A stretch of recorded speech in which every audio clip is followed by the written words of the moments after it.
Ана наласы.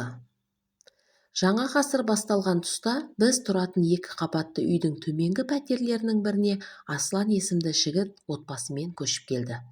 Қашанда алыстағы ағайыннан жақындағы көрші артық деп ұғынған халықтың ұрпағы емеспіз бе? Алғашқыда қапсағай денелі, теңіз толқындай иірімделген бұйра шашты, үнемі көзі қанталап жүретін сары жігітті ешкім жатырқаған жоқ. Оны айтасыз, көрші-көлем әрқайсысы бауырына тартып, жақын араласа бастаған еді. Өзі де ашық-жарқын қалпымен келген сәттен-ақ көпшілікке тез сіңісіп кетті. Әдепкіде бауырмал, ақ жарқын көрінген, алайда көп ұзамай өзге қырынан танылды. Біршама уақыттан соң Асланның үйіне жастау әйел мен 3 ұсақ баланың, 70 жасты алқымдаған қартаң әженің кіріп шығып жүргенін байқадық. Көршілердің баршасы жас келіншекті жігіттің әйелі мен балалары, кемпірді анасы шығар деп ойлаған еді. Кейінірек бұл келіншек көрші жігіттің күйеуі қайтыс болып жесір қалған әпкесі, ал кейуананың шынымен де анасы екенін естідік. Өмір жолының оңайға түспегенін аңғартқандай әженің еті қашқан, салалы саусақтары үнемі қалтырап жүретін.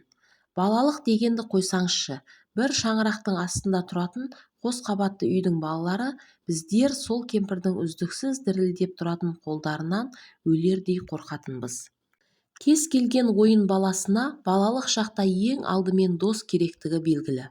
Жаңа көршіміз Роза апаның үлкен баласы менімен түйедей құрдас болып шықты. Есімі Қанат екен. Екеуміз бірден тіл табысып кеттік. Қанат аулаға көшіп келгелі жұбымыз ажырамайтын болды. Қайда барсақ та бірге жүреміз. Ол кезде әлі мектеп жасына тола қоймағанбыз. Бар уақытымыз асыр салып ойнаумен өтеді. Таңертеңнен кешке дейін үй көрмейтінбіз. Жаздай май топырақты бұрқыратып, аладоп қуалап күн өтетін. Қарнымыз ашса көршілердің кез келгеннің үйіне кіріп, бұйырған дәмге тойып алатынбыз. Баршасы ауылдан көшіп келгендіктен шығар, қос қабатты үйдің тұрғындары кең пейілді, жатырқауды білмейтін жандар еді. Қас қарая жатар орынға зорға жетіп, алаңсыз ұйқыға бас қоюшы едік. Күнделікті қайталанатын тірлігімізге әке-шешеміз де қабақшытып әудемейтін.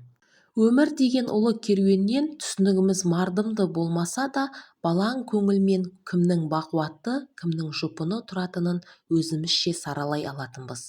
Менің жаңа досымның үйінің тұрмысы өте төмен болды. Оны аяп үйден тәтті-мәттіні тығып алып шығып, Қанат пен інілеріне үлестіріп беретінмін. Жоқшылық деген жалмауыз адам баласының жігерін жасытып жіберетінін бала да болсам сонда сездім. Олар өте жалтақ болатын. Менің үйден жасырып әкелген тәттілерімді көзден таса қуысқа барып, жан-жағына алақ-жұлақ қарап қойып жеп алатын. Қайран өмір-ай десеңізші. Арада сынаптай сырғып, күндер мен айлар өтіп жатты. Бойы үйренген соң жаңа көршіміз Аслан түрлі жағымсыз қылықтар көрсететін болды. Үйіне сақал-мұрты өсіңкі, жүріс-тұрыстары қолайсыздау адамдар жиі келетін болды. Оған қоса ішкілікке де үйір болып шықты. Роза тәтейге де қол жұмсауды дағдыға айналдырды. Қабырғасы жұқа, құрқылтайдың ұясындай шағын екі бөлмедегі дауыс пен әңгіме жатсын ба? Кімнің үйінде не болып жатқанынан көршілердің барлығы да хабардар болып отыратын. Кейде Роза тәтей 3 баласын ертіп біздің үйге қашып кіретін. Қызуқанды қарулы әкемізді пана тұтса керек. Өкінішке орай сондай сәттер жиі орын алып отыратын. Бір күні тағы осы жайт қайталанды. Үсті басы ебіл-дебіл, шашы дударланып, киген киімі алқам-салқам болған Қанаттың мамасы жан ұшырып үйге жүгіріп кірді. Қашанда мұң тұнып тұратын екі көзі көгеріп ісіп кетіпті. Есіктен кірген бойда өксіп, «Ағау, мына алқаш өлтіріп тынатын болды ғой, үйдің де берекеті кетті, ішкені күнде арақ, балалардың да зәре-иманын алып бітті. Бұрын балаларды ұрып жатқанында інілері ғой, әкесі болмаған соң еркек ретінде тәрбие бергені шығар, ынжық болып өспесін дейтін болар» деп үндемеуші едім. Кейін араққа тойып келіп балаларды аяусыз сабайтынды шығарды. Ана тұрмақ хайуан да баласын қорғамайтын ба еді? Орталарына түссем, маған да қол көтеретін болды. Жанжалдың себебіне үңілсең, болмашы ғана нәрсе.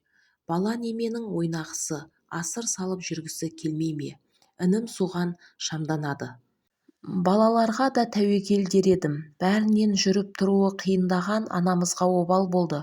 Бұрыштағы кереуетінде бәрін көзімен көріп, үнсіз егіліп жылап отырады. Әжім жүзіндегі жасты көрсеңіз ғой аға, тіпті жүрегіңіз ауырады. Санасызға сан айтсаң да қонбайды деген. Қанша жалынсам да інім ештеңе түсінбейді. Анамызды да аямайды. Оның қолынан жылаудан басқа не келсін? Жүрегі ауырып, өлетін болды. Аға, бір қайрат қылыңызшы, деп еңіреп жібергені ойымда жатталып қалыпты. Мейірімді, ақ көңіл анам болса, Роза апайды бауырына тартып, айналайын қоя ғой, түзелетін шығар деп жатыр. Әкем қатты ашуланды. Түнерген қалпы есіктен шапшаң шығып кетті. Мен де ере шықтым.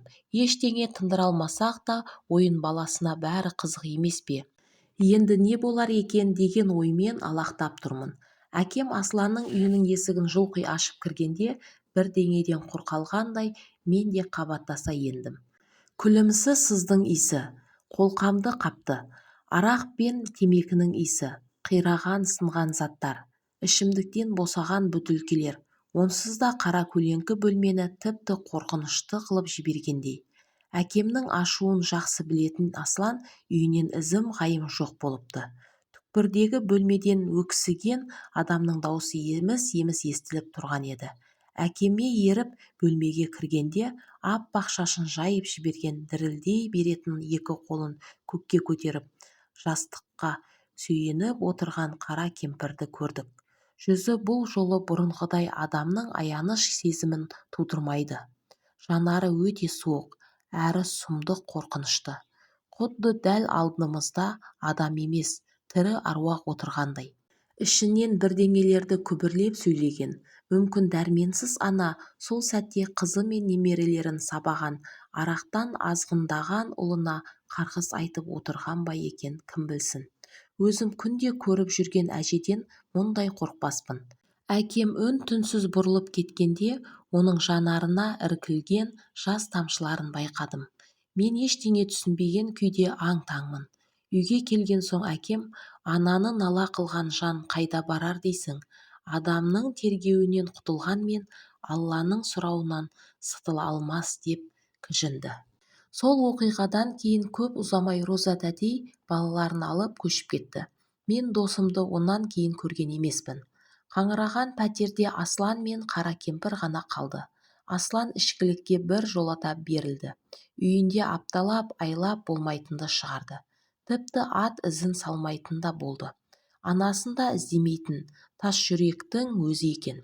Менің анам болса, жападан жалғыз қалған әжейді бірде үйге шақырып әкеліп тамақтандырса, енді бірде өзі әжеге барып, үйін тазалап, асын дайындап беріп тұратын.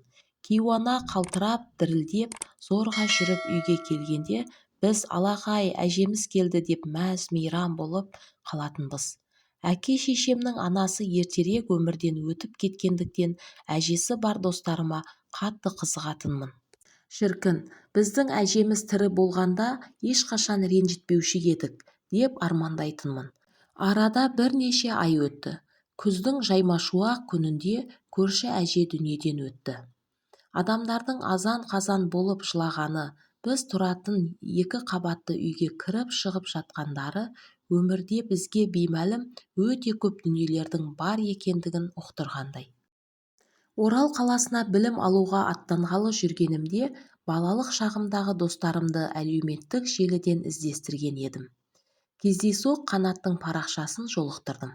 Маған әдемі, сұңғақ бойлы, ақ құба жүзді жігіт желіден күлімдей қарап тұрды.